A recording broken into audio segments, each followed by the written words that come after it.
안녕하십니까. 저번 시간에 제가 직접 자료를 찾아보면서 한 제한된 시간에 원래 한 10분 내로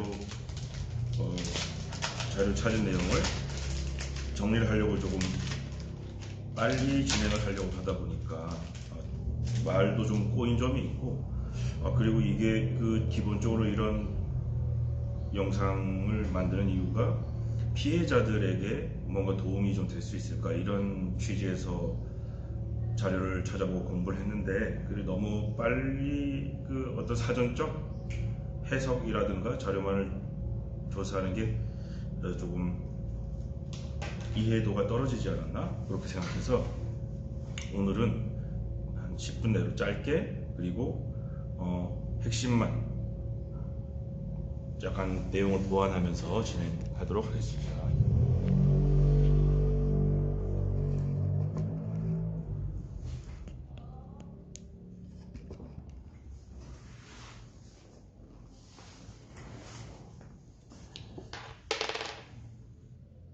자, 어제 이 부분을 좀 자세하게 해석을 해가면서 봐볼 필요가 있을 것 같습니다. 왜 사람들이 이 TRS에 대해서 이렇게 자꾸 얘기하느냐, 왜 여기에 대해서 그렇게 난리를 치느냐라고 할 수 있을 텐데, 지금 투자하시는 분들 심정, 투자했다가 보통 아마 1억 이상 투자했다고 얘기를 들은 것 같은데, 일반 사람들 같은 경우에는 이 금액이 아마 거의 전 재산일 수도 있지 않습니까? 그러니까 이거는 어디 몇백만 원, 100만 원, 200만 원 잃어버리고 어디 교통사고 난 셈 치지 이럴 상황이 아닌 것 같습니다. 사실관계를 확인해서 이거는 제가 봤을 때 환수 조치가 필요한 그런 사건이 아닌가 생각이 들어요. 그러자면 그 증권사와 라임 자산운용사가 맺은 이 TRS 계약을 다른 사람이 아닌 투자자분들이 이걸 알아야 됩니다. 그렇기 때문에 이 구조를 자꾸 짚어보는 건데, 토털 리턴 수합이라는 것은 수합 계약이다. 그래서 한쪽이 여기서 원 파티라는 것이 바로 라임인데요. 라임인 정해진 이자율로, 그 이자율이 고정이든 변동이든 정해진 이자율을 기반으로 바탕으로 해서 페이먼트, 수수료라든가 그런 걸 지급하겠죠. 수수료를 지급한다. 반면에 다른 쪽은, 여기서 다른 쪽이 증권사일 거예요, 아마. 증권사는 make payment, 이거 어제 제가 이 부분을 조금 말이 좀 꼬인 것 같은데, 소유권하고 좀 혼동을 했던 것 같아요. 여기서 make payment based on 이쪽 영업이익이라든가 영업에서 오는 인컴이라든가 아니면은 자본 이득이라든가 이런 데서 오는 것을 기반으로 해서 페이먼트를 지급한다는 것이 바로 이 라임에 지급한다는 뜻으로 봐야 합니다. 그러니까 원래 소유권을 증권사라든가 은행권이라든가 이런 쪽에서 가지면, 거기서 투자 대상 회사에서 발생하는 이익이라든가 손실, 이런 위험 부담 혹은 이익, 이런 걸 직접적으로 가져갈 수 있지만, 그게 바로 수합 거래의 형식이 되는 거죠. 라임이 소유권은 없지만 투자 대상 회사, 언더라잉 에셋에 대해서, 투자 회사의 언더라잉 에셋에 대해서 발생하는 영업이익이라든가 자본이득에 대해서 증권사가 페이먼트를 해주는 겁니다. 반대로 증권사는 라임으로부터 정해진, 여기서는 고정이익이라고, 이거는 확실하지 않습니다만 고정된 이익을 가져가는 거죠. 그러니까 증권사가 이 계약을 했을 때는 아마 확신이 있지 않았냐라고 해야 돼요. 왜냐하면 내가 돈을 빌려줄 때 적어도 은행이라든가 평균적인 투자보다 라임이 높은 수수료를 제공한다고 약속을 했겠죠. 그러니까 그런 큰 돈을 제가 어제 분석한 것처럼 합작 투자예요. 이건 합작 투자라고 봐야 된다. 거래 구조상 실질을 따져보면 라임과 증권사가 합작해서 투자 대상 회사들, 지금 의견 거절나서 거래 정지가 된 망조가 든 회사들의 합작 투자했다고 보는 것이 거래 실질이라는 거죠. 그래서 이 파이낸셜 컨트랙트, 수합 계약의 이 파이낸셜 컨트랙트는 transfer both the credit risk and market this urban underlying asset. 그러니까 이 자료를 찾아보니까 라임에서 그 투자 대상 회사의 CB를 그 전환사채라든가 신주인수권부 사채, 보통 이런 금융 상품들이 만기가 3년 정도 될 겁니다. 아마 2년에서 3년 장기 금융 상품인데 이런 것에서 발생하는 마켓 위험이라든가 언더라인 그 크레딧 신용 위험이라든가 시장 위험을 모두 라임에게 전가시켰다는 거죠. 그러니까 소유권은 증권사가 갖지만 그 위험은 전부 라임에다가 전가시켜 스와핑 해버리고 나는 정해진 수수료만 받겠다. 그러니까 첫 번째 여기서 이 그 대출 계약을 하면서 대출을 하고 TRS 계약을 하면서 증권사는 막대한 수수료 이익을 챙겼다. 이게 첫 번째입니다. 그러면 왜 투자자들이 지금 이 사항을 알아야 되냐면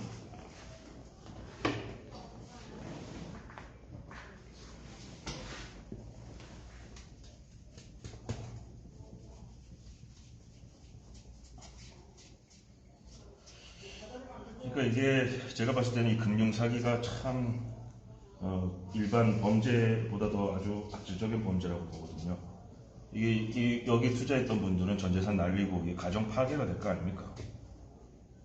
그러니까 그게 뭐 내가 저기 왼수같이 생각하는 사람들이 이런 데 투자해서 쫄딱 망하면 뭐 고소해 할지 모르겠지만 정상적인 사람들이 돈을 좀 모아보겠다고 그런데 투자했다가 그 전 재산 날리면 이건 사회 문제니까 이거는 저기 그 범인들을 좀 잡아서 돈을 환수해야겠죠. 뭐 간방 가는 거는 제가 봤을 때는 그건 중요한 게 아닌 것 같아요. 내가 만약에 제가 투자자라도 뭐 간방 가는 것보다는 돈을 찾아야 되겠죠.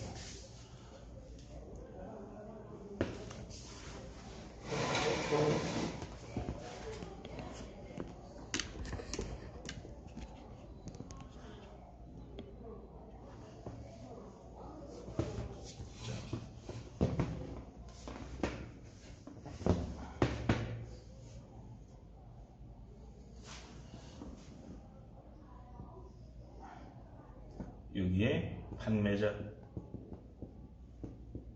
이 증권사와 은행 이렇게 되겠죠. 투자자, 라임, 자산운용사, 여기에 피투자회사, 리드 등등. 지금 이 의견 거절, 그 감사 의견 거절 상황으로 거래 정지 상태. 이러한 기업들이 많습니다. 그럼 이제 투자자가 돈을 들고 가요. 만약에 뭐 100억 들고 갔다. 그러면 이제 얘한테 투자해달라고 이제 얘가 곧 얘기했겠죠. 증권사 은행이 이거 저기 라임이라는 곳에서 운영하는 게 있는데 이게 수익률도 좋고 환매 조건부가 붙어서 원금도 찾아가실 수 있습니다. 안전해요. 이러면서 팔았겠죠, 투자자한테. 투자자는 이게 솔직히 이런 뭐 어떤 실질관계가 있는지 모르고 아마 구매했다는 겁니다. 그러면 이 100억을 투자했어요, 투자자들이. 근데 얘가 어떻게 하죠? 이건 나중에 그럼 설명하더라고. 자, 이게 만약에 반토막이 났다. 100억이 50억이 됐다. 이 사실을 이제 투자자가 알았다고 해봐요. 그러면 투자자가 이럴 거예요. 나 이거 저기 더 이상 손실을 원하지 않는다. 자, 판매할 테니까 50억 돌려줘. 50억이라도 돌려줘. 그러니까 어떻게 할까요? 증권사가 잠깐 탁 손을 잡겠죠. 잠깐 내가 먼저 가져와야 되는데 너 가져갈 거 없어. 이렇게 한다는 거죠. 왜 그러는데? 이거 물을 거 아니야. 내가 만약에 투자자라도 너 원금 보장된다 그랬잖아. 그럼 여기 지금 얘가 투자한 거 반토막 났으니까 나 반이라도 돌려받아야 되겠어. 그러니까 그건 너가 몰라서 하는 얘기인데 우리는 저기 TRS라는 우리끼리 계약이 있는데 너가 투자하라고 돈 건 얘가 나한테 담보로 맡겼어. 담보로 맡겨서 내가 그거 돈을 빌려줘서 나도 여기다 100억이 들어갔거든.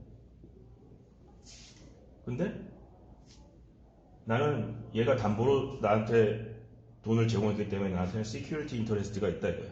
선취권이 있다. 그렇기 때문에